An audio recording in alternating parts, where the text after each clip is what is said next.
wabarakatuh. Selamat sore kepada seluruh inovator di Indonesia.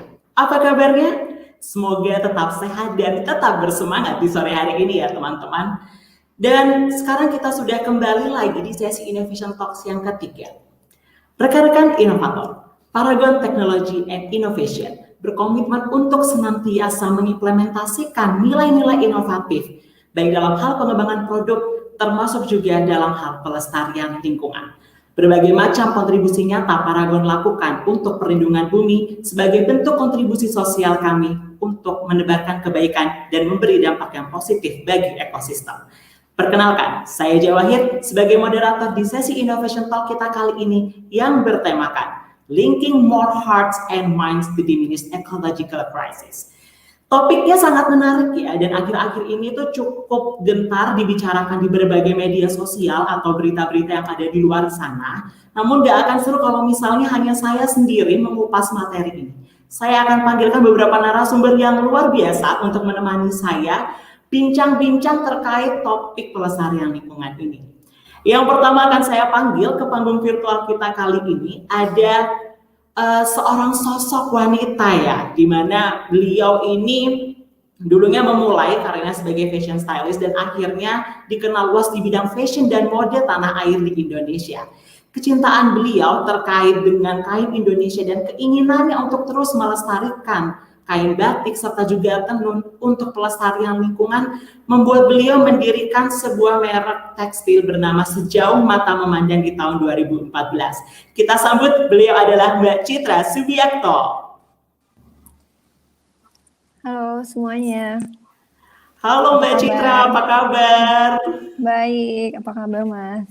Iya, alhamdulillah sehat. Oke, kita lanjut dulu ya Mbak Citra. Kita nggak akan hanya berdua aja nih, kita masih ada banyak teman-temannya ya untuk berbincang-bincang sore hari ini. Oke, selanjutnya kita akan panggilkan seorang pria yang merupakan founder dan juga CEO dari Evo & Co, di mana merupakan sebuah perusahaan untuk mengurangi polusi plastik dari bahan alternatif berupa salah satunya adalah seaweed atau rumput laut. Menarik sekali ya. Kita coba panggilkan terlebih dahulu Mas David Christian.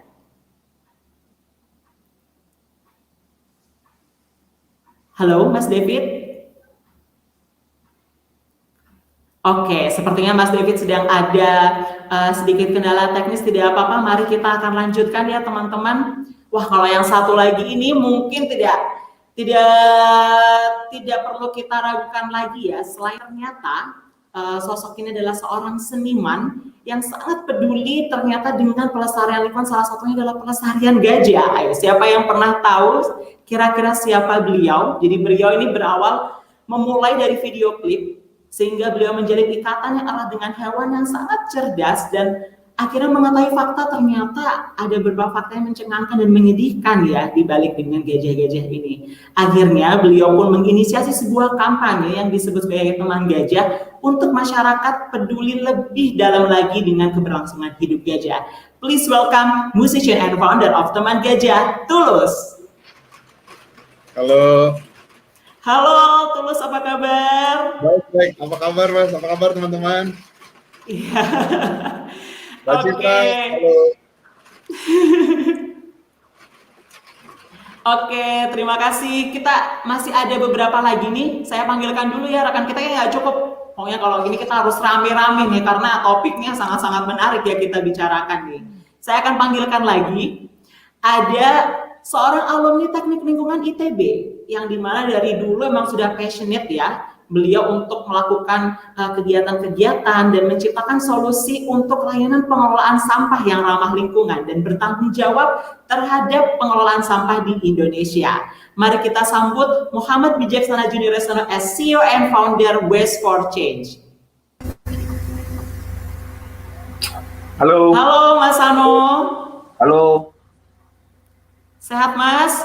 Sehat, alhamdulillah. Oke, halo, bisa disapa-sapa dulu juga teman-teman yang ada di sini. Mbak Citra, salam kenal.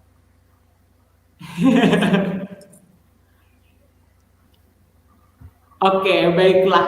Jadi terima kasih banyak Mas Ano, Mbak Citra, dan juga Tulus yang sudah hadir. Kita akan masih menunggu satu lagi yaitu dari Mas David. Memang beliau masih OTW ya, masih OTW ke panggung virtual kita kali ini gitu. Cuma ini topiknya emang seru banget ya terkait dengan ecological crisis ini gitu, karena kalau misalnya banyak dari kita yang emang bertanya-tanya apa sih sebenarnya ecological crisis ya teman-teman.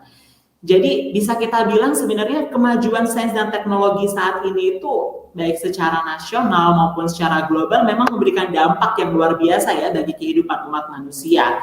Namun mungkin kita tuh pernah ya sih kayak kepikiran pause sejenak, kita take away dari dunia yang sangat-sangat penuh hingar-bingar ini dan kita melihat lagi kembali ke alam ya teman-teman ya. Untuk kita lihat seperti gimana sih kondisi udara yang selama ini kita hirup setiap harinya gitu. Dan gimana kita bisa tahu apakah ada perubahan dari setiap tetes air yang kita minum dan dari setiap tanah yang kita pijak di setiap langkah kita. Nah, jadi ini yang sebenarnya kita sebut sebagai ecological crisis ya teman-teman semua, di mana ada ketidakseimbangan ekologi akibat adanya gangguan lingkungan atau guncangan dalam ekosistem. Jadi emang biasanya kalau ada orang bilang tuh harus seimbang ya, kalau roda hidup ada di atas ada di bawah sama nih, kayak kalau misalnya kita ngelihat dalam sebuah ekosistem ya, ketika kita trying to gain more, sometimes we have to lose some more also gitu. Oke, kayaknya kita langsung lanjut aja dulu ya, ngomong-ngomong mengenai ekosistem ini.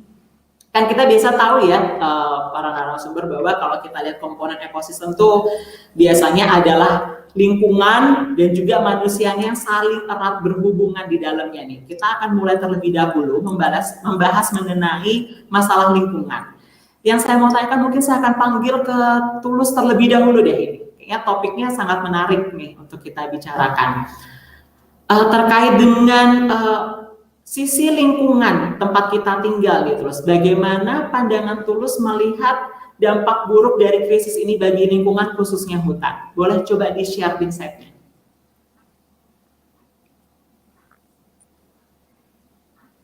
Oke, sepertinya masih di mute. Mas Bisa Jawayan, yes. di sini hujan, saya kurang dengar barusan Mas Jawayan nanya apa. It's okay, gak apa-apa. Saya ulangi kembali ya, Tulus ya. Jadi kita tuh lagi membicarakan terkait dengan dampak buruk dari krisis ekologi di lingkungan kita nih gitu.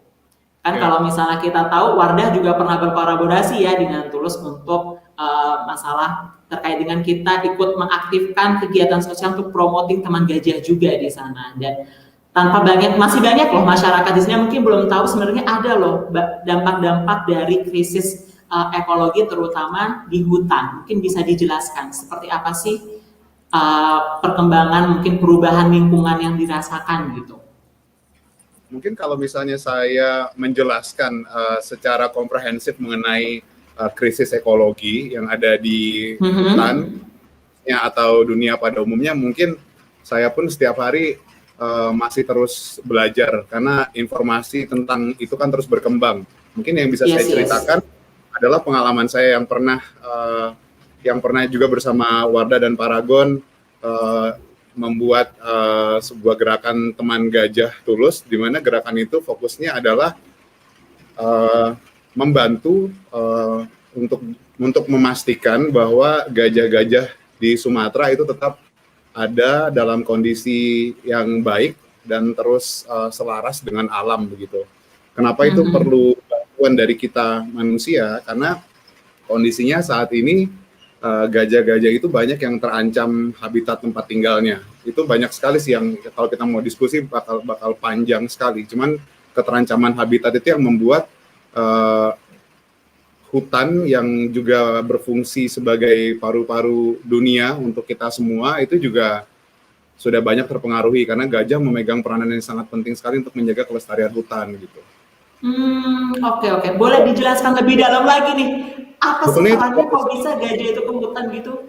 Tulus. Oke, sebetulnya itu baru sedikit kalau misalnya yang terjadi di gajah ini mungkin kalau teman-teman sudah pernah mengikuti kegiatan saya bersama teman-teman di Teman Gajah Tulus mungkin sudah cukup terinformasikan. Tapi mungkin yang mungkin baru sekarang bergabung.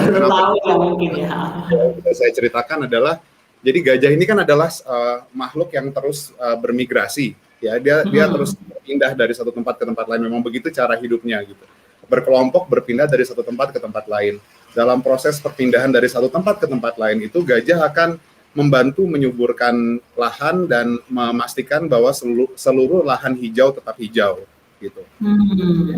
Jalannya waktu, jumlah manusia yang semakin banyak dan dengan berbagai macam latar belakang kepentingan, itu banyak kawasan-kawasan yang tadinya merupakan jalur lewatnya gajah yang sudah dari dulunya seperti itu, kemudian beralih fungsi untuk fungsi-fungsi yang menjadi asing bagi gajah. Sehingga gajah ketika dia berputar, jadi bayangkan ada sebuah lingkaran, ketika dia berputar melewati titik yang sama lagi, setelah sampai di titik itu, dia bingung loh, ini kan tadinya hutan tempat saya jalan-jalan sama jadi beralih fungsi jadi yang lain gitu. Karena gajah itu sangat cerdas, dia memiliki sistem kecerdasan yang luar biasa, dan gajah itu kan tidak kenal transaksi jual tanah ya. Pada saat dia pada saat dia kembali lagi ke titik yang sama, dia ini tanah saya gitu. Dia akan terus lewat di sana dan melakukan hal-hal yang memang sudah biasa dia lakukan sebagai respons selaras dia terhadap alam. Nah, respons selarasnya gajah terhadap alam oleh manusia itu sangat sering sekali ditangkap atau ditanggapi sebagai hama gitu. Gajah malah diperlakukan sebagai hama, padahal sejatinya gajah memang sudah memiliki lahan itu terlebih dahulu gitu. Nah, I see. Dan gerakan teman gajah ini gunanya adalah gerakan teman gajah ini salah satu tujuannya adalah untuk menggalang dana untuk pengadaan kalung pendeteksi lokasi, di mana kalung pendeteksi lokasi ini akan menjadi gadget lah gitu ya, menjadi perangkat yang digunakan tim ahli dan pengawas untuk memastikan bahwa gajah bisa terus berjalan dan terhindar dari kawasan-kawasan yang berpotensi konflik, dan konfliknya itu rata-rata hanya dengan manusia. Begitu. I see. Berarti emang kebayang banget ya kalau misalnya perkembangan manusia yang akhirnya mengambil lahan-lahan kita di hutan gitu, akhirnya mengganggu juga sebenarnya dari peran gajah untuk menjaga kelestarian hutan itu sendiri ya. Kalau yang saya pernah tahu, dia tuh emang creating loop gitu tadi ya, seperti yang Tulus sampaikan. Dan dari situ biasanya dalam setiap kali beberapa jarak dia akan membuang kotoran ya, dan kotoran itu emang akan ikut menyuburkan kelestarian dari hutan tersebut, begitu ya Tulus ya. Yang saya ketahui seperti itu, tapi yang saya yakin bahwa fungsi dari gajah diciptakan di alam semesta ini tuh tidak sesederhana itu, dan fungsi diciptakan di alam semesta ini tidak sesederhana itu gitu. Tapi yang sebagai awal baru hanya sejauh itu. I see. Menarik banget nih, kayak kalau kita bahas lebih dalam lagi mungkin bisa beberapa sesi sendiri ya Tulus ya. Nah oke, kita nggak apa-apa, kita pause bentar dulu.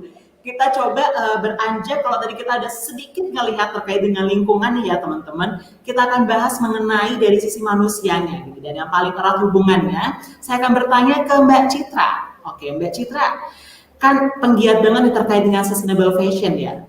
Nah, menurut Mbak Citra sendiri, kayak gimana sih kondisi manusia sekarang nih, masyarakat yang berada dalam sebuah ekosistem yang saling berhubungan tadi ya, baik manusia dengan lingkungan. Kalau menurut Mbak Citra bagaimana Mbak Citra? Halo Mas, terima kasih dengan pertanyaannya. Sebenarnya kita itu kan semuanya berhubungan ya, dan kalau saya kan banyak berhubungan dengan konsumen, dengan orang-orang gitu ya, suka dengan brand kami. Itu mungkin hanya 10% yang tahu mengenai masalah krisis iklim misalnya gitu ya, hubungan antara manusia dan binatang gitu. Makanya pada tahun 2019 saya bikin pamerannya itu mengenai laut kita gitu. Jadi judulnya Laut Kita ngomongin tentang apa sih yang ada di dalam laut kita gitu, dan bahwa ada prediksi di tahun 2050 itu di laut akan lebih banyak sampah dibandingkan dengan ikan gitu. Dan saya senang sekali dengan laut gitu. Jadi karena saya membaca hal itu, kemudian kita bersama-sama bikin pameran. Waktu itu saya juga sama Tulus juga gitu. Sama-sama kita bikin pameran ini ya, dan kita semua sama-sama belajar gitu. Banyak sekali yang kita tidak tahu ya gitu. Nah, Terus dari pameran ini kita banyak mendapat informasi dari orang-orang yang datang, itu rata-rata kaget gitu, rata-rata kaget. Karena pada nggak tahu gitu ya dengan fakta ini gitu ya Mbak Citra ya. Bener gitu. Kita tuh ngasih tahu bahwa misalnya dalam satu hari ada 93 juta sedotan yang terbuang ke laut gitu. Saya juga baru tahu gitu. Saya kan dapat informasi banyak sekali ya dari teman-teman yang peduli gitu. Kemudian jadi saya pikir kemudian di pameran itu kan mungkin nggak semua orang juga tahu tentang label kita gitu. Jadi kita memang bikin sengaja di TV beritanya tulisannya besar-besar gitu tentang informasi sampah ini, dan orang tuh jadi sampai kalau lagi jalan sampai berhenti gitu karena orang kan perlu visual ya. Jadi kita ada foto juga di pameran yang terakhir ini, kita juga kerja sama Tulus juga, sama Paragon juga dan Wardah. Kita khusus membicarakan tentang sampah tekstil, sampah fashion gitu karena ternyata belum banyak yang orang tahu bahwa fashion itu juga bagian dari polusi gitu. Jadi kita pasang TV gede-gede dengan informasi sampai orang berhenti baca gitu yang pada kaget gitu. Mereka pikir tuh sampah misalnya hanya plastik gitu. Padahal tuh fashion, baju kita sehari-hari pakai itu juga termasuk ya. Kemudian di pameran itu kita juga menyiapkan 2 buah kotak di mana orang bisa membawa pakaian layak pakai untuk dimasukkan ke situ dan nanti kita donasikan. Kemudian pakaian yang tidak layak pakai nanti akan diproses daur ulang kembali gitu. Karena kita bingung kan ya Mas ya kalau baju misalnya kaos kaki atau anduk itu mau dikemanain gitu ya. Mau dikemanain kan nggak mungkin disumbangin kan gitu. Dan untuk stop orang untuk belanja baju juga susah gitu. Kita kan patah hati atau lagi sedih, bingung-bingung, binatangnya kucingnya nakal kan kayaknya kalau belanja seneng ya. Jadi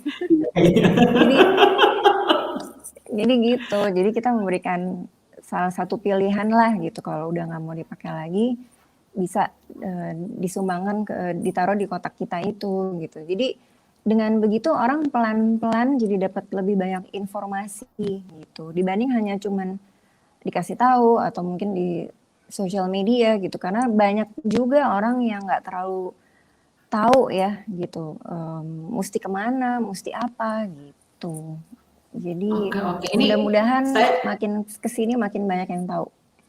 Amin. Ini bahkan saya sendiri juga baru tahu nih Mbak Citra ya bahwa ternyata selama ini kalau kita lihat fashion tuh kan yang bagus-bagusnya ya wah keren gitu ya dan indah dipakai ke sana kemari dan ya banyak banget orang mungkin nggak kepikiran bahwa salah satu penyebab sampah selain plastik gitu ya itu juga ada juga ternyata limbah dari adanya industri fashion ini gitu ya. Dan tadi menarik banget dari Mbak Citra sampaikan bahwa bisa jadi waste is the new fish in our ocean ya in several years later gitu. Jadi itu sangat-sangat ironis sih sebenarnya kalau misalnya kita perhatikan ya teman-teman semua ya. Jadi bagaimana sampah ini memang menjadi isu yang cukup signifikan juga mengganggu keseimbangan dari ekosistem yang ada. Dan saya juga pernah tahu nih ngomong-ngomong terkait dengan sampah bahwa di tempat penitipan sampah terpadu kita di Bantar Gebang itu disampaikan bahwa bentar lagi juga udah nggak akan cukup nih kapasitasnya dan akan ditutup. So semakin membuat kaget dan mungkin hanya baru sedikit ya tadi ya Mbak Citra ya orang yang mengetahui gitu ya 10% dan itu adalah padahal penduduk Indonesia sekian ratus juta dan penyumbangnya ya dari manusia itu sendiri sebenarnya bisa mengontrol gitu. Sini menarik banget, saya pause dulu sebentar ya Mbak Citra untuk lanjutan diskusinya. Saya ingin bertanya kepada Mas Sano gini. Nah Mas Sano tadi kan kita nyambung ya bahwa terkait dengan pengolahan sampah ini baik dari sisi manusia sendiri juga masih belum terlalu aware gitu. Dan sementara lingkungan yang terimpact itu juga ya cukup mencengangkan kondisinya. Menurut Mas Sano sendiri, kira-kira kalau misalnya kita bicara terkait dengan inovasi, apa sih inovasi yang bisa kita lakukan untuk manajemen sampah ini? Ya, Mas Jawahir, sebenarnya upaya-upaya pengelolaan sampah ini bisa dimulai dari gaya hidup kita gitu ya. supaya tidak menghasilkan sampah. Jadi kita mendorong upaya-upaya namanya pengurangan atau reduce, sehingga kita tidak menciptakan sampah baru. Itu poin nomor 1. Kalaupun kita menghasilkan sampah, kita harus mengupayakan ada upaya-upaya untuk dipakai untuk hal-hal lainnya ya, pakai ulang. Kemudian kalau sudah tidak bisa dipakai ulang, betul-betul sudah rusak dan lain-lain, juga tidak dibuang sembarangan, tetapi kemudian wajib untuk dipilah, untuk kemudian bisa didaur ulang dan diolah dengan baik. Di Indonesia ini sebenarnya aturan main untuk pengolahan sampah ini sudah ada. Hanya tantangan kita adalah belum adanya penegakan hukum. Kita memang perlu sekali untuk mensosialisasikan, mengedukasi, mengkampanyekan, itu amat sangat penting. Di sisi lain, ini seperti mata koin ya, ada sisi satu, ada sisi yang kedua. Nah, edukasi dan sosialisasi ini sudah lama kita lakukan, mulai dari sekolah, di mana-mana, segala macam. Tetapi kita kehilangan satu mata koin ini adalah yang menurut saya justru inovasi yang paling membuat perubahan sistematis, yaitu penegakan hukum. Semua negara-negara yang berhasil untuk mengelola sampah dengan baik dan benar, itu dimulai dengan penegakan hukum. Karena buang sampah sembarangan itu tidak boleh dibenarkan. Itu adalah hal yang salah. Kira-kira seperti itu, Mas Jawahir. Oke, jadi memang sebenarnya salah satu cara yang sangat signifikan untuk memberikan dampak inovasi adalah melalui penegakan hukum ya, Mas Ano ya, dan juga inisiatif-inisiatif untuk mendaur ulang kembali dari sampah-sampah ini juga bisa menjadi salah satu inovasi yang bisa kita lakukan untuk memanage sampah ini. Cuma pertanyaannya menarik nih ya, Mas. Kita udah punya hukumnya, kita sudah punya beberapa gerakan-gerakan yang untuk mensupport hal ini. Ini apa sih kira-kira challenge-nya gitu yang bisa dihadapi oleh kita nih sebagai inisiator dan juga inovator untuk melestarikan lingkungan ini? Kira-kira ada tantangan apa ya dalam menggerakkan masyarakat ini? Begini Mas Jawahir, sebenarnya permasalahan lingkungan ini adalah ujung gunung es yang kelihatan gitu ya. Nah, Titanic itu kan tenggelam karena yang nggak kelihatan, bukan karena yang kelihatan. Nah, jadi kita harus menggali lebih dalam kenapa kerusakan-kerusakan lingkungan ini terjadi. Saya punya pernyataan bahwasanya kerusakan lingkungan itu jauh lebih cepat terjadi dibanding upaya-upaya solusinya. Kenapa? Karena di belakang kerusakan lingkungan ada power dan capital, ada kekuatan dan ada dana besar sehingga membuat itu terjadi. Sedangkan di isu-isu kebaikan itu masih sedikit sekali kekuatan power, khususnya pemerintah, perusahaan-perusahaan seperti Paragon seperti ini, dan juga pendanaannya masih sangat minim sekali gitu. Nah, ini kita harus ubah. Kenapa ini semua terjadi? Dulu saya orangnya pemarah ya terhadap isu lingkungan ini, aktivis yang suka demo itu. Tapi setelah saya lihat, ternyata tantangan lingkungan ini karena memang sistem pemerintah kita, sistem birokrasi, sistem politik, sistem ekonomi kita, itu memang masih belum mature. Kenapa? Karena di bawahnya sistem kita sebagai warga negara yang baik secara integritas juga masih punya PR besar gitu.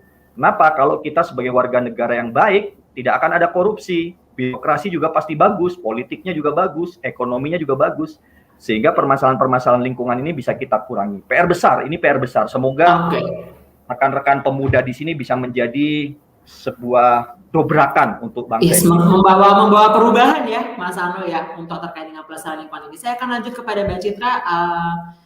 Apakah mengalami tantangan yang sama ya melihat untuk tadi ya berusaha untuk menyebarkan awareness, meningkatkan awareness terkait dengan pelestarian lingkungan ini, Mbak Citra? Iya Mas, tadi menarik banget yang Mas Ano udah jelasin ya gitu. Jadi kenapa orang juga suka nanya gitu, saya kan sebenarnya label tekstil ya, label kain gitu. Kok kemudian saya juga membawa masalah krisis iklim ini gitu, karena saya pernah membaca bahwa ini kan masalah kita semua ya, kita ini kan tinggal di bumi dan bumi ini hanya satu-satunya gitu, dan ini bukan tentang menyelamatkan bumi, ini tentang menyelamatkan diri kita dan generasi yang mendatang gitu. Jadi setiap individu atau perusahaan semuanya harus berkolaborasi, bergandengan tangan gitu untuk sama-sama membagikan cerita krisis iklim ini gitu, karena mungkin orang ada yang sudah tahu, ada yang belum tahu gitu. Kalau udah sudah tahu, mungkin mereka belum punya informasi harus bagaimana gitu. Jadi mau temen yang kita cuma 5 atau 5.000 gitu, kita tuh wajib sebagai manusia yang bertanggung jawab untuk bercerita gitu tentang hal ini. Kita bisa kasih reference ke orang gitu, karena orang sebenarnya mau kok mereka untuk berbuat sesuatu gitu. Contohnya saya bikin pameran, itu banyak sekali orang yang menghubungi kita terus yang, jadi kita harus gimana, kita pengen ikutan membantu, apa yang kita bisa lakuin gitu. Jadi orang pasti mau gitu, karena semuanya kan punya anak cucu juga ya, dan generasi yang mendatang gitu. Cuman memang jadi sebenarnya orang itu mau, bagaimana kita di sini yang menggerakkan orang-orang tersebut gitu ya Mbak Citra ya, dengan ya betul, at kita least harus kita sebarin membagikan informasi. referensi gitu.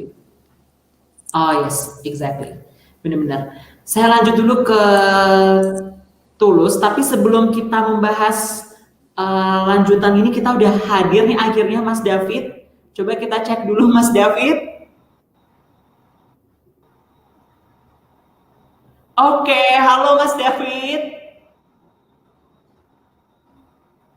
Apakah bisa tes suara terlebih dahulu Mas David?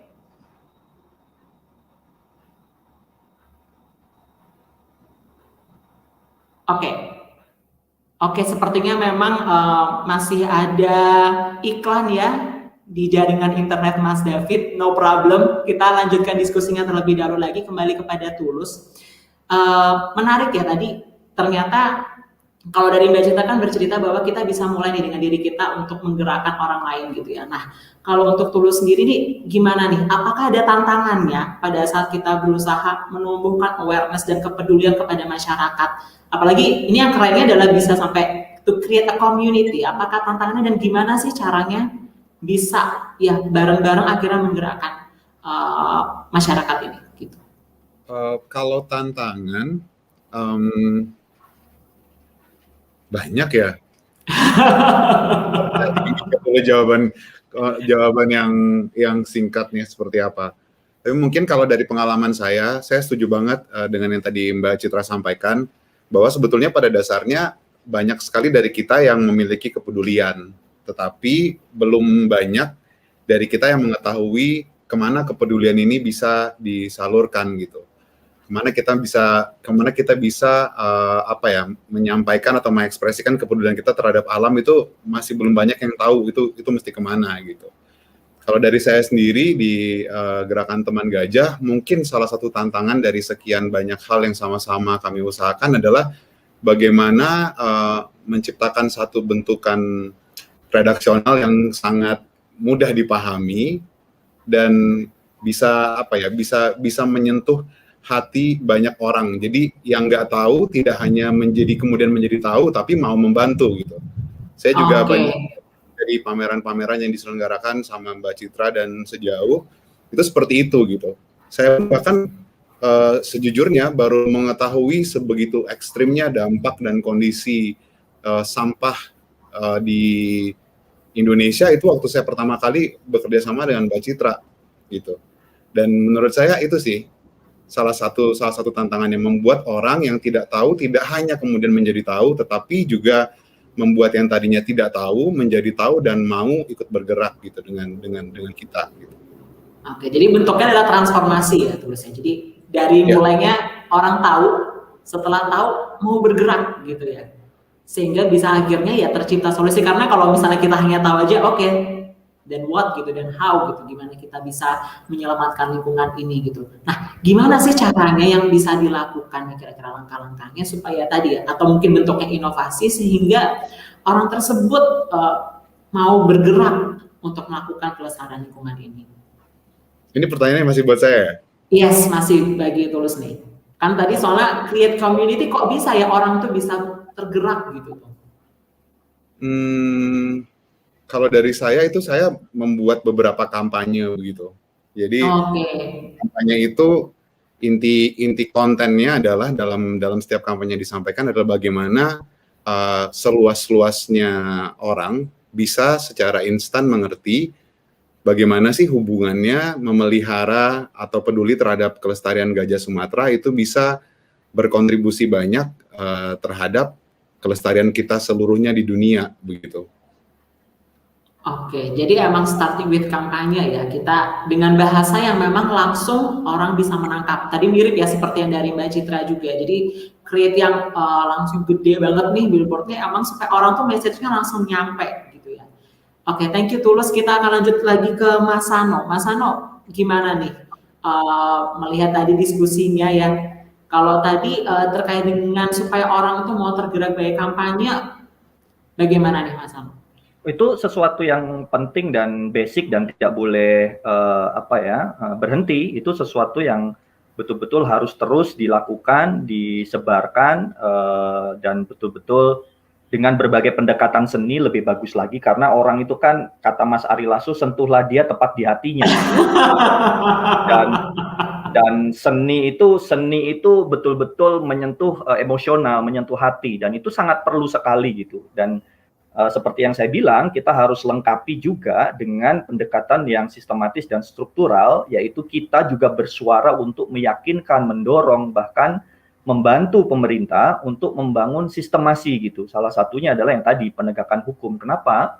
Karena masalahnya itu sudah di depan mata, bahkan kita bisa jadi kalau kita kurang cepat bisa terlambat gitu. Artinya sistem di mana penegakan hukum agar, karena di dalam pasalnya itu sudah jelas setiap orang wajib pilah sampah, contoh gitu ya, tidak boleh buang sampah, itu jelas gitu. Tapi realita di lapangan kita masih melihat dengan mata kepala sendiri, orang-orang seenaknya masih buang sampah gitu.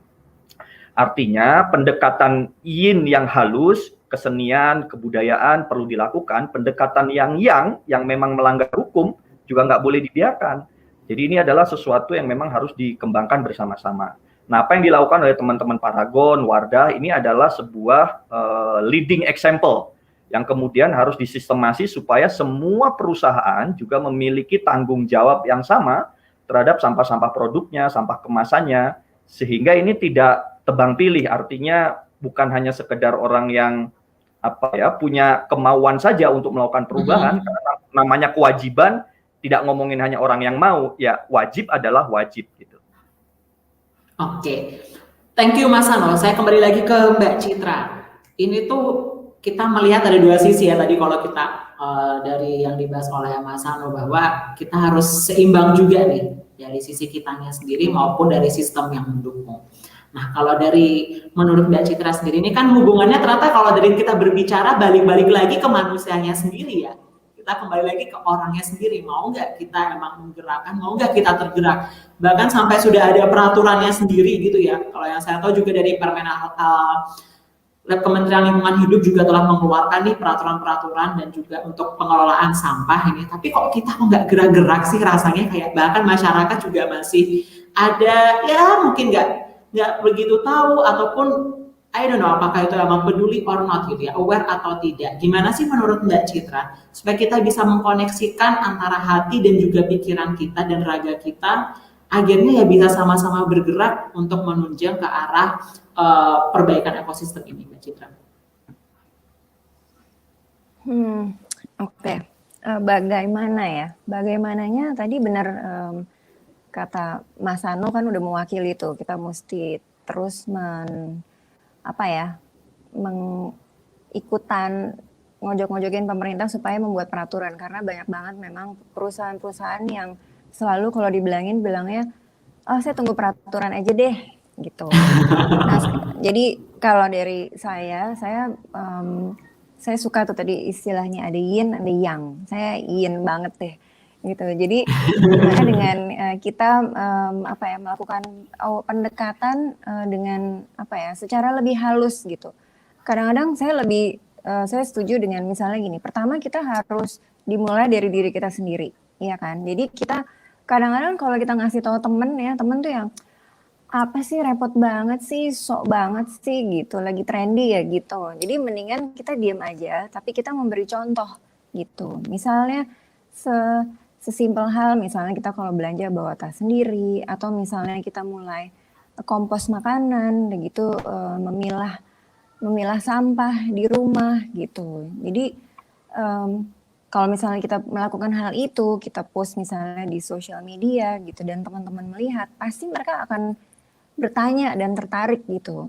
kalian tuh ngapain sih, kok repot banget sih gitu. Terus misalnya saya mulai misalnya membeli barang dengan secara bulk gitu ya, jadi nggak pakai packagingnya gitu, jadi refill atau reuse gitu. Itu semua pada nanya-nanya, itu nggak repot ya gitu.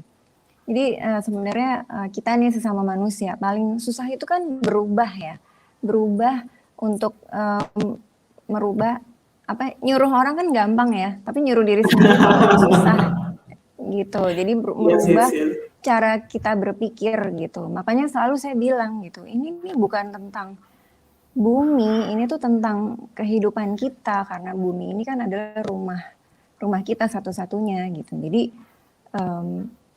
kalau dari saya caranya salah satunya adalah berkolaborasi dengan sebanyak-banyaknya gitu. Salah satunya dengan Tulus, dengan Paragon, dengan Wardah. Bahkan sekarang kita sedang bersama Wardah, kita sedang mengadakan pameran namanya Sandang Sayang Alam gitu. Jadi mesti datang ya di Ashta District, dan kita semua boleh membawa pakaian gitu. Jadi mulailah dengan memilah, kan sebenarnya hidup tuh utamanya misalnya sandang dan pangan gitu. Ini pilahlah sandang, pilah juga pangan, kemudian juga pilah yang seperti tadi Mas Hano bilang sampah-sampah yang lain gitu, dan itu dikirimkan ke tempat-tempat yang memang menerima supaya tidak sampai di TPA kita seperti di Bantar Gebang atau akhirnya ke laut gitu. Karena kalau sampai ke laut itu kan rata-rata mengandung mikroplastik ya. Contohnya baju itu kalau bahannya polyester,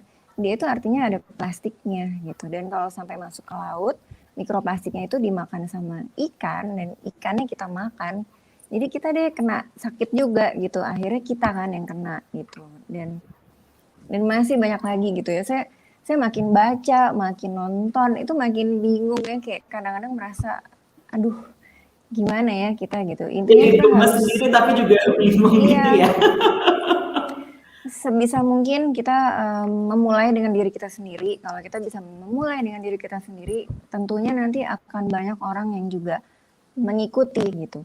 Meskipun nggak sempurna, itu nggak apa-apa sama sekali, daripada tidak sama sekali gitu ya. Atau lupa-lupa gitu. Misalnya udah pesen minum nggak pakai sedotan, atau minum lagi ngobrol asik udah pakai sedotan, yang lupa gitu. Tapi udah ingat aja bahwa lupa itu udah bagus sekali gitu. Itu sudah bagus ya, benar. Kita don't seek any perfection, kita emang harus mulainya selangkah demi selangkah gitu, dan terus melakukan perbaikan ya Mbak Citra ya. Oke, saya undang kembali nih Mbak Citra, thank you. Kita undang kembali Mas David, apakah sudah bisa hadir bersama kita di panggung virtual kali ini? Halo Mas David. Ya, kedengaran nggak suaranya? Sudah kedengaran dengan merdu Mas David. Oke, sorry banget. Dari tadi lagi ada masalah, coba pindah laptop, pindah HP gitu. It's okay. Jadi teman-teman inovator dan para narasumber, Mas David ini adalah CEO dan juga founder dari Ibo & Co, perusahaan yang memang memiliki visi untuk mengurangi plastik. Dari tadi ini kita udah bahas banget nih Mas David nih terkait dengan sampah-sampah ataupun plastik. Dan tadi dari Mbak Citra saya juga kayak baru dengar lagi gitu ya, oh iya, masyarakat tahu nggak sih bahwa plastik itu ada banyak macamnya, salah satunya bahkan baju itu sebenarnya part of ada plastik di sana, dan itu bisa mengakibatkan adanya gangguan ke ekosistem jika kita tidak bisa kelola dengan baik. Dan dari Mas David sendiri ini bersama dengan Evoware juga berusaha untuk mengurangi plastik dengan bahan-bahan alternatif ya. Mas David, itu salah satunya ada penggunaan seaweed dan juga rumput laut gitu. Mungkin boleh diceritakan nih Mas David, kayak gimana sih melihat kondisi sampah yang emang ada di Indonesia dan inovasi yang dilakukan untuk melakukan pengelolaan sampah tersebut. Iya, sebelumnya terima kasih banget Mas Jawahir, dan halo juga Mas Hano, Mbak Cita, Mas Tulus. Mas Hano kita udah dikenal di sini, buat Mas Cita, buat Mbak Cita sama Mas Tulus salam kenal juga. Ya, jadi kan untuk di Evoicon sendiri kita memiliki visi besar kita adalah kita ingin menciptakan dunia tanpa polusi plastik dengan kita mengurangi penggunaan plastik itu sendiri dari awal gitu. Dengan caranya adalah menyediakan alternatif plastik sekali pakai yang lebih ramah lingkungan, yang bisa terdegradasi di alam, atau bahkan beberapa produk kita itu ada yang bisa dimakan gitu. Jadi itu tujuan utama sebenarnya kan dari FONCO. Jadi beberapa produk pertama yang kita buat itu kita ada bikin gelas yang bisa dimakan. Sebenarnya memang ide awalnya itu adalah untuk mengedukasi, kita ingin mengedukasi manusia, kita ingin mengedukasi orang-orang itu dari produk yang unik gitu. Jadi kita emang bikinnya produknya unik, gelasnya bisa dimakan, terbuat dari rumput laut kayak gitu. Terus kita juga ada packaging untuk menggantikan packagingnya saset yang kecil-kecil yang kebanyakan nggak bisa di-recycle, tapi mungkin sekarang udah mulai bisa di-recycle ya. Itu terbuatnya dari rumput laut juga gitu. Jadi buat bisa bumbu mie instan dan lain sebagainya. Nah di tahun 2019 kita diversify produk kita juga untuk ke produk-produk lainnya yang nggak berbahan baku rumput laut. Seperti ada dari singkong, atau kita ada baru mau launching juga sedotan bisa dimakan juga, terbuat dari tepung beras sama tepung tapioka seperti itu. Jadi kita memang lebih berfokus untuk alternatif alternatif plastik sekali pakai yang lebih ramah lingkungan gitu, yang benar-benar bisa terdegradasi di alam. Karena kita berpikir karena kita juga sebenarnya ada kampanye kita namanya Rethink Campaign. Jadi kampanye Rethink Campaign itu sendiri kita memang kita berpikir kan kita lihat tuh untuk menyelesaikan masalah plastik ini kan besar banget ya.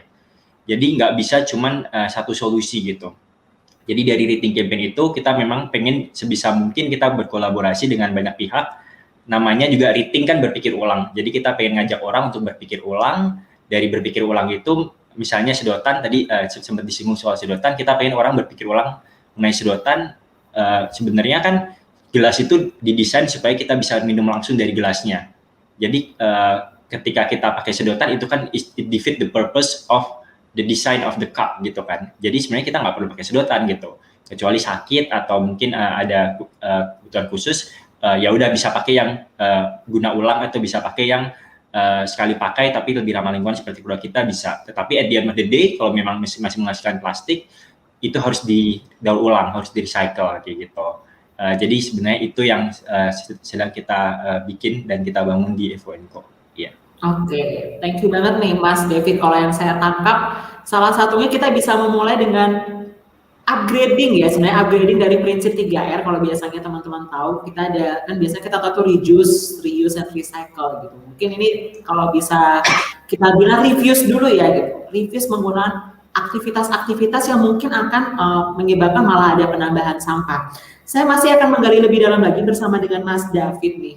Tadi kan emang udah mulai melakukan gerakan inovasi juga ya, dan juga dari Rethink Campaign. Tadi kita udah mendengar dari Mbak Citra, dari Mas Anu dan juga Tulus terkait dengan bagaimana sih kita tuh bisa menggerakkan masyarakat ini. Kalau menurut Mas David sendiri boleh dielaborasi lebih dalam lagi, kira-kira apa sih tantangannya yang selama ini terjadi pada saat mulai melakukan gerakan ini, dan bagaimana Mas David menyelesaikannya?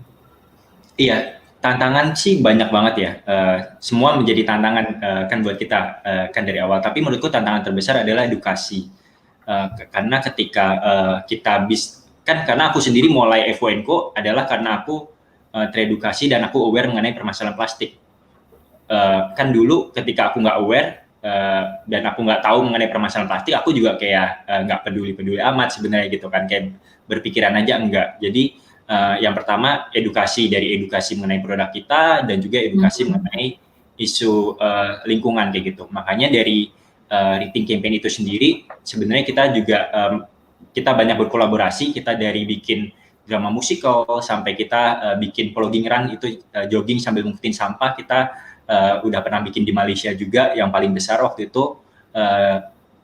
Nah kita jadi banyak berkolaborasi, kan kita sebenarnya dari Rethink Campaign itu kita pengennya lebih ke kolaboratif, kampanye yang kolaboratif gitu dari berbagai pihak yang nanti bisa benar-benar punya ya kita punya visi yang sama gitu. Nah untuk kedepannya sebenarnya untuk di bulan depan ini kita juga mau lagi ada launching satu program itu yang kita memang mentargetkan bisnis-bisnis yang kan selama ini di FONCO klien kita kebanyakan bisnis-bisnis ya.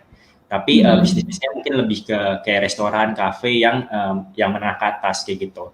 Tapi bulan depan kita mudah-mudahan lancar, kita lagi bikin program itu, programnya mirip kayak carbon offset atau carbon credit, tapi kita ini kita buat plastik, jadi plastik kredit, plastik offset gitu, yang kita targetnya nanti beneficiaries-nya adalah warteg-warteg atau warung-warung di menengah ke bawah.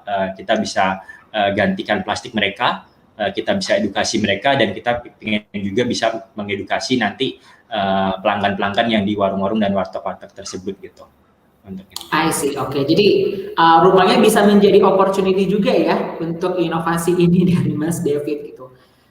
Dan tadi kayaknya kalau misalnya kita hubungkan satu sama lain pada prinsipnya mirip-mirip ya rekan-rekan narasumber di sini gitu, bahwa how we can start from ourselves gitu untuk kita mulai menggerakkan orang. Kalau tadi saya ngambil dari Tulus bahwa dari tahu dulu deh, kita sebarkan juga nih, orang tahu, dan bagaimana kita bisa akhirnya menggerakkan, mungkin bisa secara tidak langsung ya, tadi seperti yang diceritakan oleh Mbak Citra gitu. Dengan kita mulai dulu aja bergerak, sebenarnya tuh men-trigger orang tuh kepo gitu ya. Kenapa sih kok melakukan ini, kenapa sih harus ganti nggak pakai plastik yang biasanya gitu, kenapa harus pakai yang recyclable dan segala rupanya. Dan itu juga harus diseimbangkan ya, seperti yang disampaikan oleh Mas Sano, bahwa tidak hanya memang dari manusianya, bagaimana we can create the system itself gitu untuk mendukung gitu, karena sistemnya kalau misalnya tidak mendukung ya akan sangat struggling nih manusia-manusia di dalamnya untuk melakukan kelestarian lingkungan ini. Nah, kalau misalnya menurut Mas Sano, menyambung tadi dari apa yang disampaikan oleh Mas David, gimana sih melihat inovasi dalam pelestarian lingkungan ini menjadi sebuah opportunity sebenarnya yang juga bisa mendukung keberlangsungan manusia, misalnya dari perkembangan a new business opportunity yang berkelanjutan, ataupun sebenarnya menjadi sebuah wadah gitu, gerakan sosial, tapi juga bisa menyadarkan masyarakat di sekitar mengenai pelestarian lingkungan ini. Ya, Mas Jawahir, berkelanjutan itu terdiri dari 3 komponen yang ketiga-tiganya perlu ada dan perlu saling terkait dan saling memperkuat. Jadi lingkungan, ekonomi, sosial itu definisi dari keberlanjutan adalah berjalannya ekonomi dengan tidak mencederai lingkungan, ya, ambang batas lingkungan tetap dijaga dan tetap menjaga kerukunan sosial gitu ya. Jadi tiga-tiganya ini harus jalan. Jadi saya melihat bahwasanya kalau kita berjuang di bidang lingkungan, kita pun harus memiliki strategi dan pendekatan yang ekonomi juga. Kenapa? Kalau enggak, jangan sampai jadi aktivis yang miskin sehingga nggak bisa berjuang gitu. Kalau nanti jadi pejuang aktivis kemudian nggak bisa makan, keluarganya nggak dapat nafkah dan lain-lain juga nggak bagus gitu. Di sisi lain, rekan-rekan yang berjuang di ekonomi jangan sampai dewanya adalah modal sekecil-kecilnya untuk untung sebesar-besarnya sehingga dia lupa akan tanggung jawabnya terhadap lingkungan dan juga sosial gitu. Jadi tiga-tiganya ini tetap menjadi komponen yang penting, dan balancing, keseimbangan dan harmoni adalah target dan tujuan yang perlu kita capai gitu. Jadi saya mengajak kita untuk melihatnya itu holistik, lengkap, komplit, tidak ada satu komponen pun yang ditinggalkan. Kira-kira seperti itu, Mas. Oke, Mas Ano, thank you. Saya lanjut ke Tulus. Jadi saya ingin menggali lebih dalam lagi nih. Tadi kalau ada 3 ya, ternyata kalau dari Mas Ano 3 komponen yang harus diseimbangkan, ekonomi, sosial, dan lingkungan. Terutama bagaimana sih Tulus kalau misalnya kita bahas dari sisi komunitas teman gajah ini gitu, untuk melihat 3 komponen ini. Bahas dari apa, Mas Jawahir? Jadi kalau misalnya kita ambil nih contohnya ini pada saat membangun kesadaran dari rekan-rekan masyarakat gitu untuk membuat sebuah komunitas peduli lingkungan, salah satunya kampanye juga teman gajah. Nah, apakah ini tuh bisa disambungkan sih ketiganya gitu, baik itu sosial, ekonomi maupun lingkungan? Mas Jawahir, saya agak terputus-putus suaranya, tapi saya coba, ini maksudnya pertanyaannya adalah menurut saya bagaimana yang barusan sudah disampaikan oleh Mas Anu, begitu ya? Yes, begitu betul. Bukan? Yes, exactly. Saya sangat setuju sekali dengan yang tadi Mas Sano sampaikan. Tapi mungkin kalau pandangan dari saya juga melihat ada satu hal juga yang nggak tahu apakah ini juga bisa dijadikan hal yang sangat mendasar gitu, karena bagi saya tuh salah satu problem yang paling utama gitu ya, ini dengan segala keterbatasan pengetahuan saya, Mas Gawe dan teman-teman semua, menurut saya salah satu problem yang paling dasar itu adalah manusia itu terlalu sering ingin selalu menjadi penguasa gitu. Jadi bukan atau sedikit sekali ruang untuk membuka hati untuk hidup selaras di alam gitu. Menurut saya selama kita terus merasa menjadi yang tercerdas dan tidak dapat memahami dan mengapresiasi bahwa seluruh makhluk memiliki sistem kecerdasan sendiri-sendiri dan terus berusaha untuk menguasai ini dan itu, menurut saya permasalahan yang kita hadapi sekarang mungkin akan terus begini-begini saja gitu. Jadi mungkin merubah fokus menjadi terus ingin menjadi penguasa, digeser menjadi ingin hidup lebih selaras dengan alam, itu bisa banyak sekali membawa perubahan gitu. Menurut saya gitu, saya nggak tahu apakah itu nyambung dengan yang Mas Ano sampaikan, tapi saya mencoba merespons dan yang terpikirkan di pikiran saya saat ini seperti itu. Oke, thank you Tulus Yas. Jadi sekali lagi salah satunya adalah bagaimana kita bisa membuka hati kita ini untuk lebih selaras dengan alam ya. Sehingga keselarasan ini kalau kitanya sendiri sudah selaras, insya Allah nanti ketiga komponen yang tadi baik secara sosial maupun ekonomi dan juga lingkungan ini juga akan selaras. Kalau dari Mbak Citra, menurut Mbak Citra melihat keselarasan tiga komponen ini bagaimana Mbak?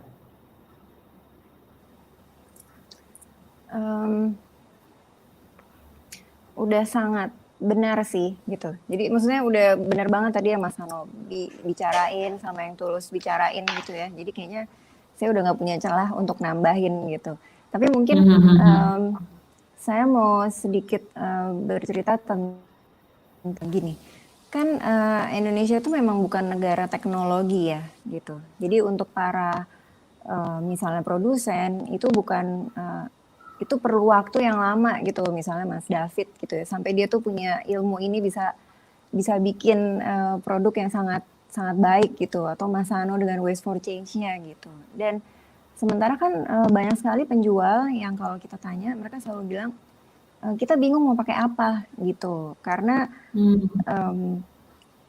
masalahnya kan adalah untuk kita semuanya harmonis itu istilahnya kerannya kan juga mesti ditutup ya yang kurang baik gitu, jadi atau dikurangin gitu. Nah jadi yang saya belajar sekarang ini, saya juga nggak bisa bilang wah saya tuh labelnya sustainable, enggak, kami tuh masih belajar dan masih belajar terus gitu. Karena kalau kita mau ngomongin sustainable itu ada fossil fuel, kita listriknya masih pakai itu semua gitu. Jadi mungkin kalau karena saya kan ngertinya bagian dari tekstil ya, pakaian gitu. Mungkin kalau dibilang paling sustainable kalau dalam bisnis fashion adalah mungkin nggak pakai baju ya gitu. Itu sustainable gitu. Tapi kan nggak bisa gitu. Jadi mungkin buat teman-teman untuk yang mau bikin usaha gitu, berusaha untuk melakukan yang namanya circularity, jadi berputar gitu. Biasanya itu kan kalau orang membuat sebuah usaha itu biasanya garis lurus gitu, linear. Jadi desain bikin buang gitu. Desain produksi pakai buang gitu. Jadi garis lurus gitu. Nah, usahakan untuk berputar circularity gitu. Jadi dari desain, produksi, pakai, kemudian jangan dibuang, tapi dijadikan produk lain atau bisa di recycle atau di upcycle gitu. Jadi cari informasi gitu, apa yang bisa kita lakukan gitu. Atau misalnya sebenarnya banyak banget langkah yang bisa dilakukan gitu. Kalau bisa juga membuat program reuse, refill atau take back gitu. Jadi bisa belajar kok sebenarnya apa ya supaya kita bisa lebih bertanggung jawab gitu. Terus misalnya kita sebagai konsumen gitu, kan susah ya ditahan-tahan, nggak boleh beli cemilan, nggak boleh beli baju ini gitu kan, semuanya menarik ya gitu. Yang penting saat kita beli misalnya pakaian ya, kalau yang saya mengerti gitu. Misalnya kalau kita ingin membeli pakaian, mungkin dilihat misalnya dia materinya apa, kemudian bahannya apakah bisa terurai gitu. Terus kemudian kalau mau beli pakaian, masa pakainya diperpanjang sepanjang-panjangnya gitu. Karena kan dengan adanya tren, dengan adanya fast fashion, dengan adanya para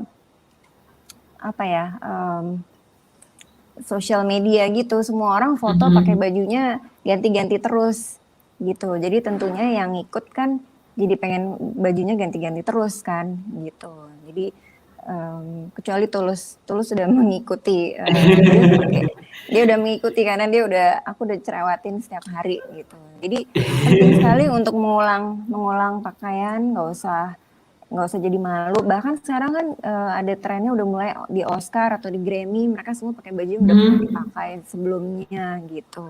Terus satu lagi mungkin kalau pakaiannya udah bolong mungkin jangan langsung dibuang, tapi dijahit dulu atau diguna ulang jadi fungsi yang lain, misalnya kemeja jadi tas belanja atau jadi sarung bantal atau jadi mainan anjing atau kucing gitu, sampai memang benar-benar sudah tidak bisa diolah kembali gitu.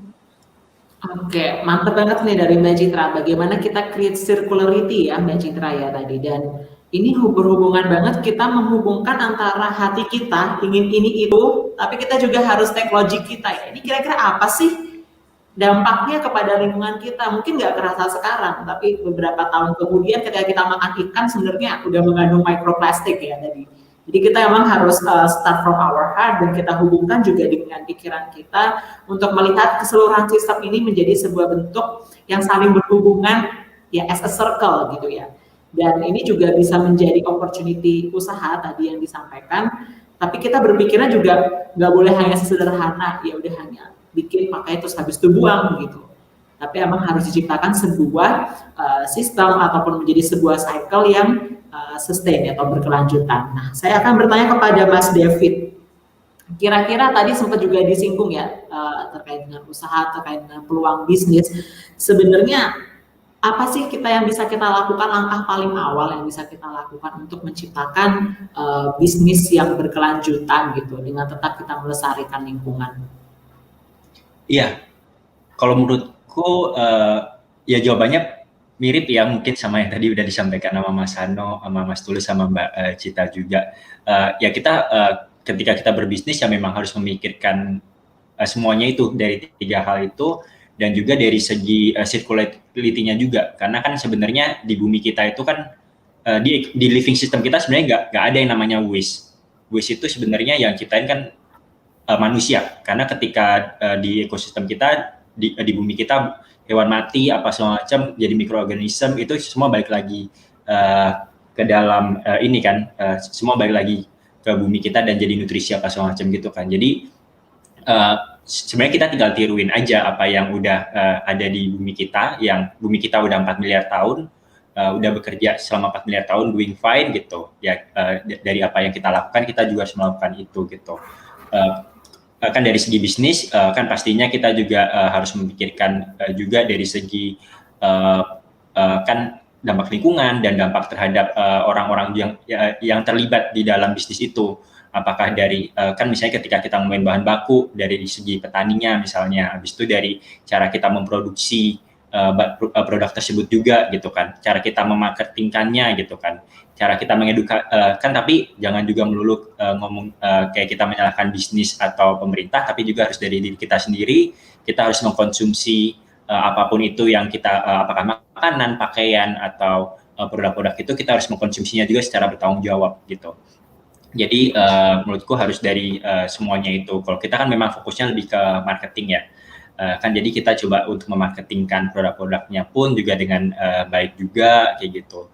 Dan kita pengen juga bisa berinovasi terus ya. Mungkin nggak cuma dari produk, tapi juga dari bisnis model gitu. Karena baik lagi kita harus berpikir ulang. Karena kita udah banyak banget masalah yang kita ciptakan.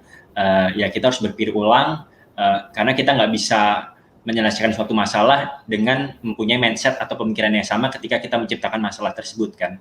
Jadi kita harus berpikir ulang lagi dan lihat lagi lebih dalam mengenai permasalahannya, dan dari situ mungkin bisa muncul solusi-solusi yang benar-benar bisa menjadi solusi gitu dan dan berinovasi juga gitu. Oke, thank you Mas David. Kata kuncinya adalah coba kita berhenti sejenak dan riset semua ini ya. Kita melihat berbagai macam aktivitas kita, lebih mindful dari semua hal yang kita lakukan. Apa sih dampaknya dari keseimbangan circular system ini gitu. Nggak kerasa kita udah hampir 1 jam ya ternyata kita berbicara, berdiskusi panjang lebar mengenai pelestarian lingkungan ini. Saatnya kita mungkin masuk terlebih dahulu ke sesi Q&A ya, teman-teman narasumber. Oke, ini saya akan bacakan terlebih dahulu pertanyaannya, nanti silakan bisa dijawab oleh narasumber ya. Yang pertama adalah dari, wah ini namanya keren sekali ya, penikmat acara PS 2.0. Halo penikmat acara PS 2.0. Bagaimana cara mengajak orang lain untuk ikut peduli lingkungan? Sepertinya harus berinovasi bahkan dari cara mengajaknya ya, membuka mata dan pikiran orang nih. Siapa yang mungkin ingin menjawab terlebih dahulu? Oke, saya kasihkan terlebih dahulu ke Mas Sano. Coba silakan Mas Sano. Ya, tadi ya sebenarnya cara-cara yang berbasis kebudayaan, kesenian, dialog, penyadaran, kampanye itu bisa menggunakan teknologi media massa ataupun sosial media ataupun apa yang dilakukan oleh teman-teman Paragon seperti ini keren banget ya. Di masa kita lagi pandemi tetap bisa bikin pameran, tetap bisa bikin konferensi secara virtual. Ini kan sebuah cara yang tidak terbatas oleh situasi dan kondisi. Di sisi lain, saya juga mendorong rekan-rekan dan anak-anak muda bagaimana kita juga melakukan inovasi. Tetap saya tidak berbosan-bosan untuk mengingatkan adalah bagaimana mewujudkan inovasi yang sistematis. Artinya, ada nggak cara yang membuat dan membantu pemerintah supaya penegakan hukum betul-betul bisa dijalankan? Kenapa? Ini tekstual, tekstual di mana berdasarkan fakta, sejarah dan realita, kedua-duanya dibutuhkan gitu. Pendekatan yang memang kultural di satu sisi, pendekatan yang struktural itu juga harus dilakukan. Maka saya rasa saya juga men-challenge kepada para inovator, coba pikirkan bagaimana caranya kita bisa membantu pemerintah supaya penegakan hukum itu bisa jalan dengan baik. Terima kasih. Oke, thank you Mas Sano. Dari Mbak Citra mungkin ada yang mau ditambahkan terkait dengan inovasi dalam mengajak. Tadi saya dengar di awal kan dijelaskan ya, salah satunya udah kita create billboard gitu ya, yang emang langsung ada kita pasang message-nya di sana for the campaign gitu. Atau ada lagi nggak sih kira-kira bagaimana caranya kita harus berinovasi dalam mengajak orang membuka mata dan pikiran stakeholder ya kalau bisa saya bilang ya dalam keseluruhan ekosistem ini. Sebenarnya tadi jawaban Mas Sano udah mewakili sekali ya gitu. Tapi mungkin ini kan bagaimana cara mengajak orang lain gitu. Kalau misalnya kita individu, anak yang tinggal di mana gitu ya. Mungkin itu satu lagi kayak seperti tadi saya udah bilang, kita mulai dengan diri kita sendiri gitu. Dan kita mau teman kita cuman 5 atau 5 juta, kita tuh harus menyampaikan message itu baik di social media atau di keseharian kita gitu. Contohnya gimana sih? Mungkin misalnya dia jalan-jalan ke TPA atau dia jalan-jalan ke tempat sampah gitu, difotoin. Terus karena orang kalau melihat secara visual itu rasanya lebih masuk ke otak kita ya gitu daripada cuma diceritain gitu. Tapi kalau visual itu lebih apalagi kalau datang langsung kan lebih banyak lagi tuh, berarti ada hidung juga, baunya, dari mata juga gitu. Jadi semuanya gitu, semakin banyak indera kita yang terkena langsung itu akan lebih mudah gitu. Jadi dia bisa, kalau individu dia bisa cerita, dia foto misalnya dia lagi pilah sampah atau dia lagi lagi kompos gitu atau dan sebagainya gitu. Kalau untuk organisasi atau perusahaan gitu, kolaborasi itu sangat penting gitu. Karena kita tidak bisa melakukannya sendiri. Kita harus sama-sama gitu. Kita karena semuanya sebenarnya tujuannya satu kan, untuk demi kebaikan dan masa depan kita semua dan generasi mendatang gitu. Jadi kolaborasi penting sekali, mengadakan acara seperti ini baik virtual ataupun secara langsung gitu. Jadi membuka mata sebanyak-banyaknya gitu dan kira-kira itu sih. Ya, ada banyak indera juga yang bisa kita manfaatkan ya tadi yang saya tangkap dari Mbak Citra ya. Tidak hanya visually, tapi kalau misalnya datang langsung ada banyak indera yang bisa kita lakukan untuk men-trigger orang tersebut tertarik juga ya. Kalau menurut Tulus bagaimana? Kalau menurut saya di tengah segala kompleksitas yang kita hadapi yang terkait dengan ekologi seperti saat sekarang ini, kalau misalnya ditanya gitu gimana caranya untuk mengajak orang lain atau teman sekitar kita untuk peduli dengan lingkungan, kalau menurut saya yang paling penting adalah memperbesar rasa kasih dan sayang sama alam. Jadi mungkin selama ini kita lebih sering menerima kasih dan sayang dari alam, tetapi kita sendiri belum banyak yang dengan sadar mengasihi dan menyayangi alam. Dengan memperbesar rasa sayang kita ke alam, itu akan banyak sekali yang bisa berubah gitu. Karena saya juga pernah ngalamin sendiri. Saya mungkin juga pernah mengalami mengajak orang itu untuk bisa mau lebih peduli, itu bukan hal yang mudah gitu. Karena kita cerita satu hal, ada banyak lagi hal-hal lain yang belum terceritakan. Kita mau mengajak satu, ada banyak lagi hal-hal lain yang mungkin baru bisa akan efektif berdampak ketika ada kemandirian atau ada inisiatif dari masing-masing orang gitu. Jadi menurut saya payungnya yang mesti diperkuat, dan payungnya itu menurut saya adalah mengasihi dan menyayangi alam. Tidak hanya minta disayangi oleh alam, tetapi juga lebih menyayangi alam dan selalu menyayangi alam. Oke, luar biasa dari Tulus ya. Kadang kita lupa ya bahwa sebenarnya manusia yang bergantung pada alam ya, bukan alam yang bergantung pada manusia. Iya, kita ini datang kan kita cuman datang sebagai tamu aja di bumi ini kan. Bumi sudah berputar sebelum kita datang gitu. Dan nanti saatnya kita pergi pun mestinya kita juga punya kontribusi untuk memastikan bumi tetap berputar selaras dan indah untuk orang-orang yang juga memiliki hak hidup yang sama yang akan lahir setelah kita gitu. Oke, mantap sekali dari Tulus. Thank you dari Tulus. Dari Mas David, bagaimana pendapatnya nih? Iya, aku terakhir jadi bingung ngomong apa. Iya, kan tadi mungkin semuanya, kan hampir semuanya sudah disampaikan ya, Mama Sano, Mbak Citra, Mas Tulus. Aku agree banget dengan itu. Mungkin mau menambahkan aja sebenarnya kalau misalnya kita mau ngajak orang, terutama buat individu itu, ya kita bisa start dari hal-hal paling kecil ya. Dan yang paling penting menurutku adalah sebenarnya konsistensi. Jadi ketika kita ngajakin orang, kita juga harus konsisten, kita melakukan itu juga gitu. Jadi mungkin orang-orang sekitar kita awalnya mereka nggak peduli atau mereka kayak ngajakin kita, kenapa sih kayak sok peduli, kayak nggak pakai sedotan plastik misalnya atau apa kayak gitu kan. Tapi ketika kita konsisten terus-menerus, kita tiap kali ke restoran kita bilang nggak pakai sedotan plastik gitu kan, itu lama-lama tuh menurutku tuh bisa nular gitu. Itu bisa nular, terus habis itu kayak mereka juga kayak pas pergi bareng kita mereka ingat sendiri, oh gak usah pakai sedotan plastik gitu. Nanti kan dari situ ketika kita konsisten gitu terus, menurutku kita bisa menular dan bisa efeknya tuh jadi kayak snowball effect ya. Jadi dari kita sendiri nanti mungkin kayak teman kita satu ikutan gitu, teman kita dua ikutan, tiga ikutan, nanti lama-kelamaan kan ketika sekeliling kita semuanya lebih banyak yang ikutan, orang yang terakhir itu yang tadi benar-benar nggak peduli atau apa, ketika mereka nggak ikutan untuk pengurangan plastik juga mereka bisa malu sendiri dan akhirnya ikutan juga kan kayak gitu.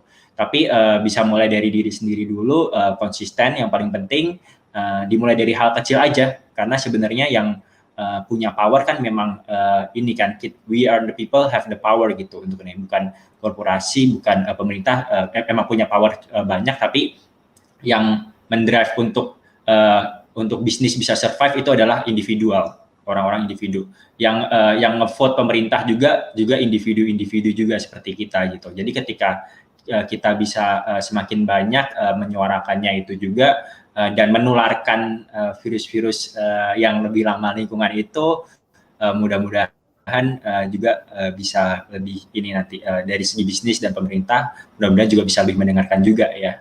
Pastinya, tapi memang dari semuanya itu harus ada perannya masing-masing pastinya, dan semua memiliki penting semua. Siap. Jadi memang kita manusia yang punya andil untuk bergerak, tapi kalau kita udah bergerak, kita harus konsisten juga ya gitu. Walaupun itu struggling gitu ya, mungkin rasanya emang bikin gemes, aduh kok masih gini gitu, tetap kita konsisten lakukan. Ketika kita udah konsisten, lama-lama sebenarnya lingkungan di sekitar kita juga akan mulai tertrigger juga untuk melakukan kebaikan yang sama. Terima kasih pada para narasumber. Kita lanjutkan ke Q&A yang kedua. Ini adalah dari Sevina Larasati. Bagaimana cara kakak-kakak selama ini membiasakan diri untuk menjalani gaya hidup yang sustainable? Kadang merasa kesulitan karena keluarga, teman, rekan kerja nggak sevisi atau sepaham, jadi terbawa ke loop lama. Ini nyambung banget nih tadi dari Mas David udah bilang gimana kita bisa konsisten gitu. Saya kasih terlebih dahulu ke Mbak Citra tadi sempat bilangnya, aduh gimana ya supaya bisa menghadapi gitu ya keluarga atau lingkungan sekitar yang memang masih belum sepaham atau sevisi untuk melakukan pelestarian lingkungan ini.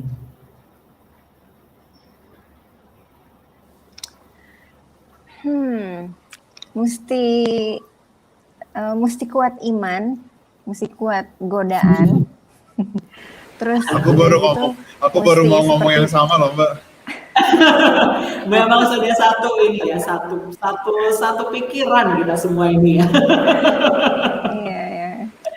Mesti kuat ya dari godaan gitu. Terus seperti tadi kayak Tulus juga bilang kan, kita mesti lebih cinta lagi sama alam gitu. Dan mungkin saya ngerti banget sih Sevina gitu, karena kadang-kadang diledekin lagi kan sama teman-teman, ngapain sih repot-repot amat gitu, udah deh gitu.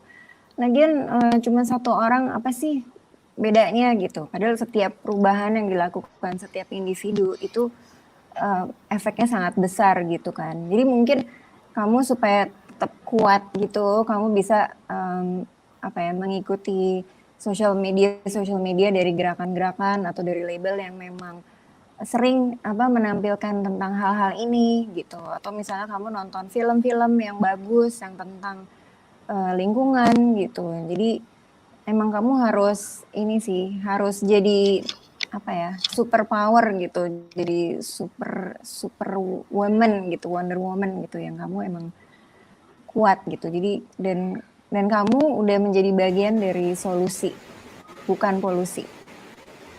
Mantap sekali Mbak Citra ya.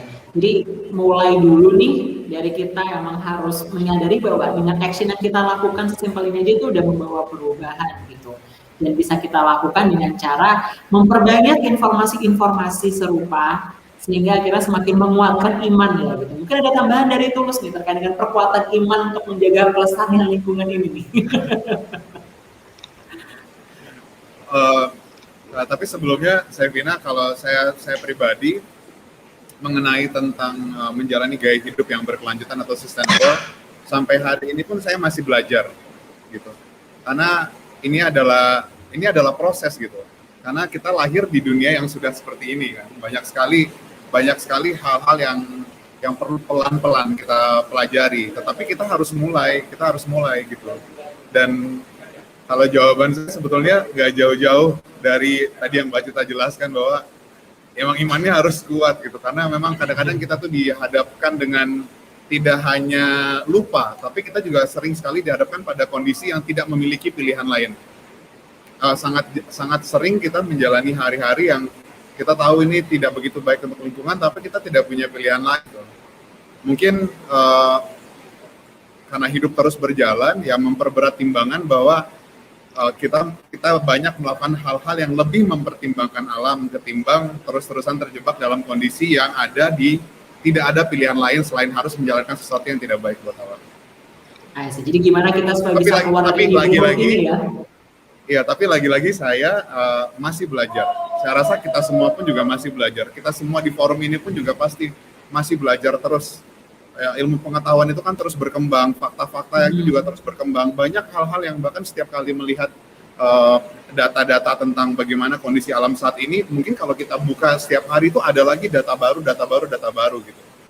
Ya mudah-mudahan itu semua adalah proses untuk peradaban yang tidak hanya maju secara angka-angka saja, tapi juga maju terhadap kita, terhadap alam gitu. Exactly. Oke, thank you Tulus.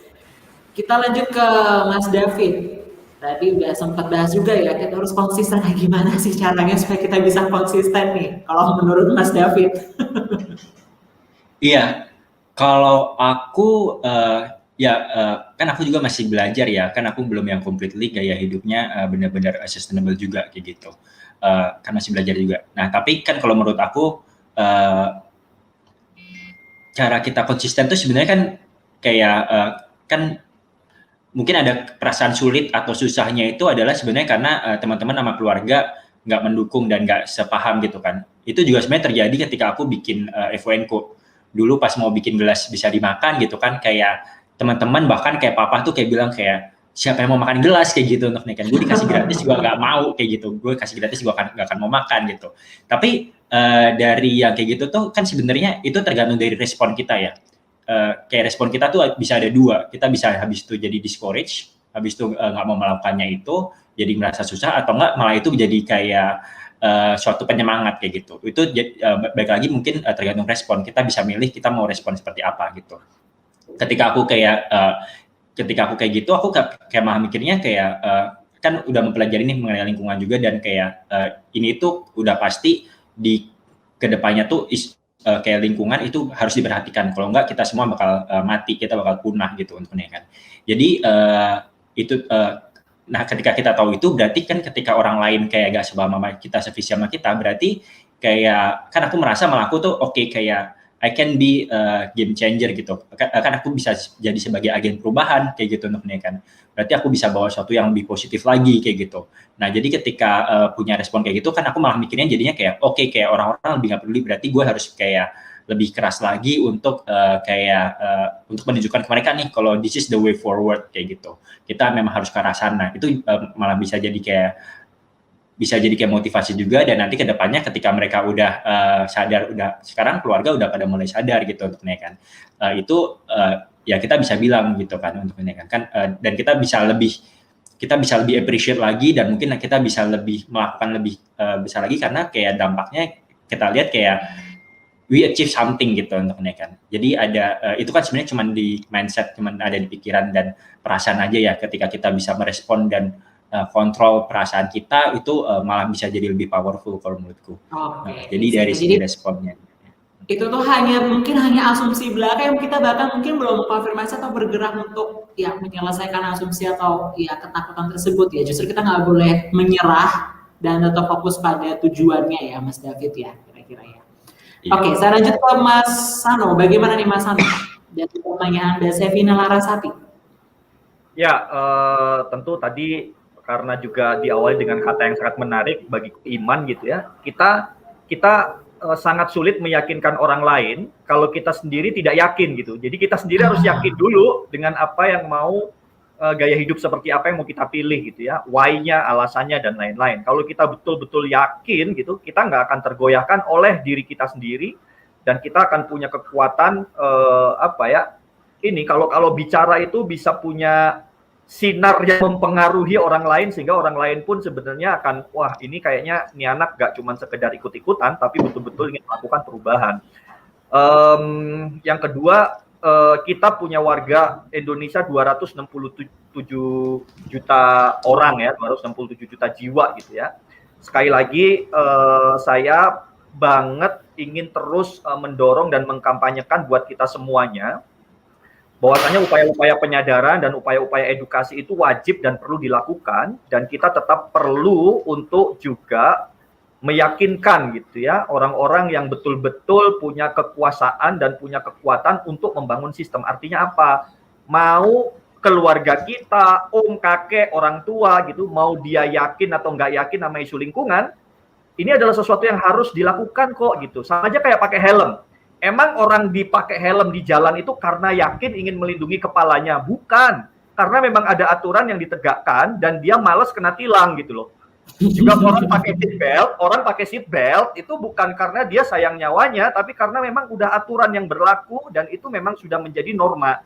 Di semua negara, Jerman, Jepang, dan lain-lain, semuanya itu mengalami fase di mana 1 dekade 10 tahun itu ada penegakan hukum gitu. Di Singapura juga sama, ada ketegasan gitu. Jadi, kalau kita memang mau memperjuangkan ini, kalau ke orang tua kita agak susah, yuk kita juga sama-sama berteriak, bersuara, dan meyakinkan pemerintah untuk membangun sistem dan penegakan hukum yang kita sendiri bantu untuk kemudian menegakkannya. Kalau ada orang buang sampah sembarangan, foto, video, viralin, karena nggak bisa dibiarkan lagi gitu loh. Jadi saya akan terus mengkampanyekan hal ini, karena bagi saya yang hidupnya di dunia persampahan, setiap hari keluyurannya ke sungai, ke TPA, kita tidak bisa hanya kemudian membiarkan ini terjadi begitu saja gitu. Jadi yang bisa disentuh hatinya kita sentuh hatinya, yang nggak kesentuh-sentuh hatinya sentil telinganya. Terima kasih.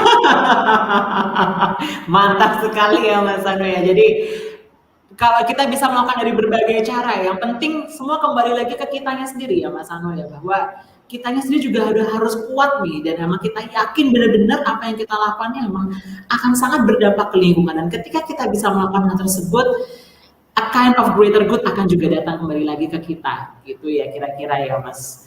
Oke, kita udah selesai nih untuk sesi Q&A-nya. Kalau kita misalnya masih bahas lebih dalam, kita mungkin sampai malam ya, kayaknya kita akan bercerita-cerita nih, karena sekali lagi kalau misalnya bisa saya rangkum, kita semua di sini belajar ya, teman-teman inovator ya. Gitu. Saya sendiri juga belajar, dari rekan-rekan narasumber juga sedang belajar. Yang penting kita tidak boleh menyerah dan terus-menerus berusaha bergerak, melakukan apa yang kita udah yakini benar, kita connect lebih lagi kepada alam, dan dari situ kira-kira lingkungan sekitar juga akan terpengaruhi gitu ya. Baiklah, saya meminta nih kepada para narasumber mungkin bisa memberikan one short statement nih kepada teman-teman inovator dan masyarakat di seluruh Indonesia, bagaimana sih supaya kita bisa mengajak lebih banyak hati dan juga pikiran agar kita bisa menggerakkan sama-sama menanggulangi adanya krisis ekologi ini. Kita mulai terlebih dahulu dari Mas Anu, silakan Mas Anu.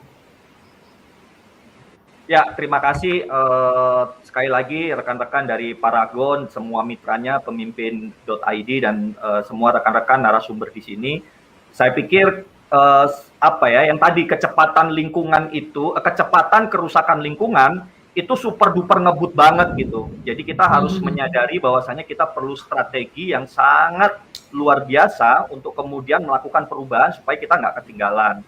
Jadi para inovator memang menjadi salah satu yang bisa diharapkan untuk mendobrak ya, breakthrough, melakukan upaya-upaya perubahan. Menurut saya Mas Tulus di sini, Mas David di sini, Mbak Citra di sini adalah inovator-inovator yang mengajak melakukan perubahan, yang mendorong sebuah isu untuk kemudian menjadi perubahan bersama. Dan sebagai warga negara yang baik, mari kita gunakan hak kita sebagai warga negara untuk memilih pemimpin yang benar dan juga mengawasi dan mendorong pemimpin betul-betul memimpin secara benar dengan cara membangun sistem yang lebih benar. Terima kasih.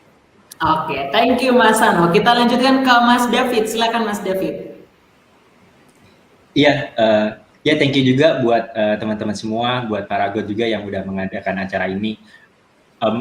Menurutku kita jangan pernah berpikir kalau kita terlalu kecil untuk membuat suatu impact, karena hal kecil apapun yang kita lakukan itu sesimpel misalnya share suatu video atau kayak nggak pakai kayak sedotan plastik kayak satu doang, itu bisa sangat berguna sekali, karena jangan pernah berpikir oh ini cuma satu sedotan atau cuma satu plastik kayak gitu, tetapi yang berpikir kayak gitu kan ada 7 miliar orang gitu. Jadi ya kita juga part dari situ. Jadi jangan pernah berpikir kalau kita terlalu kecil lah dan terlalu kayak yang kita lakukan tuh nggak punya dampak, tapi sebenarnya itu ada. Jadi yang penting take action aja dan tetap terus konsisten untuk masalah ini ya. Exactly, take action dulu, pasti ada dampaknya kepada lingkungan sekitar kita ya. Sekecil apapun hal yang kita lakukan pasti akan memberikan dampak. Selanjutnya dari Mbak Citra, bagaimana Mbak Citra? Curang nih, Tulus terakhir.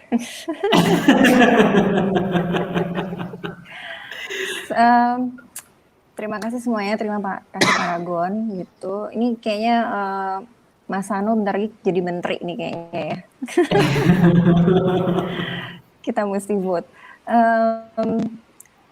Saya belajar banyak sekali sore ini gitu, dan tadi semuanya udah disebutin udah bener banget gitu, tapi mungkin saya mau nambahin aja adalah bahwa berubah itu tidak mudah gitu, tapi kita harus berubah gitu, karena yang dulu katanya hidup normal itu kan ternyata bukan yang terbaik ya gitu. Normalnya kita tuh dulu ternyata masih salah gitu. Jadi kita harus mau berubah untuk menjadi lebih baik, untuk peduli, untuk mempunyai kita mesti pikirin juga apa yang sudah kita lakuin, apa yang belum kita lakuin, dan apa yang bisa kita lakuin. Saya rasa pandemik ini tuh memberikan kita waktu banyak banget untuk rethink dan semuanya gitu. Dan nggak usah susah-susah gitu buat teman-teman gitu. Pikir aja kalau misalnya mau pilih pacar, satu dia harus punya syaratnya nih, mesti pilah sampah, mesti kompos, mesti semuanya deh. Jadi syaratnya berubah tuh. Kalau dulu mesti ABC, sekarang mesti dia pilah sampah, mengompos, dan peduli dengan banyak hal gitu. Kira-kira Exactly. gitu. Yang penting kita rethink kembali, kita punya banyak waktu untuk memikirkan kembali, to refresh, to relook again our all activities gitu ya. Bagaimana kita bisa sama-sama bisa connect ke alam dan mensupport alam ini lebih baik. Thank you Mbak Citra. Selanjutnya dari Tulus nih, terakhir gimana nih pamungkasnya nih untuk menutup kegiatan kita di sore kali ini. Oke, tapi pertama-tama saya ingin menyampaikan terima kasih dulu untuk Paragon sudah melibatkan saya di forum ini. Saya senang sekali bisa kenal dan ketemu dengan Mas David, Mas Ano, karena sebelumnya kita belum pernah ketemu dan kita bisa ngobrol. Saya senang banget, saya merasa belajar banyak, kemudian bisa ngobrol dengan Mbak Citra juga. Terima kasih juga sudah dikasih kesempatan nih Mas Jawair untuk bisa ngobrol di forum ini. Saya sama seperti Mbak Citra, saya merasa belajar banyak gitu. Kalau saya mau ngomong apa ya? Sebentar, saya mikir dulu deh sedikit. Mungkin kita ini bukan satu-satunya makhluk yang hidup di bumi ini. Diam-diam di hutan sana, gajah membantu dan menyayangi kita agar memastikan kita tetap bisa dapat oksigen. Diam-diam ikan paus di laut sana juga membantu kita, menyayangi kita agar kita tetap bisa hidup. Diam-diam pohon di hutan sana juga membantu kita agar kita tetap bisa hidup. Sudah semestinya kita mengapresiasi setinggi-tingginya dan menyayangi mereka selayaknya, menyayangi mereka sebagaimana mereka sudah menyayangi kita selama ini gitu. Luar biasa sekali ya, bener-bener dalam banget maknanya nih. Kita kadang suka lupa ya kalau misalnya lingkungan ini bener-bener sangat membantu kita untuk hidup, dan bagaimana kita di sini sebagai manusia mulai menyadari bahwa tanpa lingkungan, tanpa alam ini kita tidak bisa hidup semestinya. Terima kasih banyak kepada narasumber yang sangat luar biasa. Terima kasih buat Tulus, terima kasih buat Mbak Citra, Mas David, dan juga Mas Ano atas diskusinya yang hangat dan banyak memunculkan inspirasi-inspirasi. Thank you banget.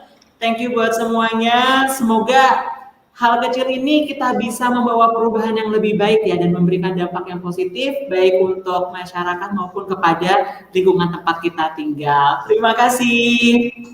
Terima kasih.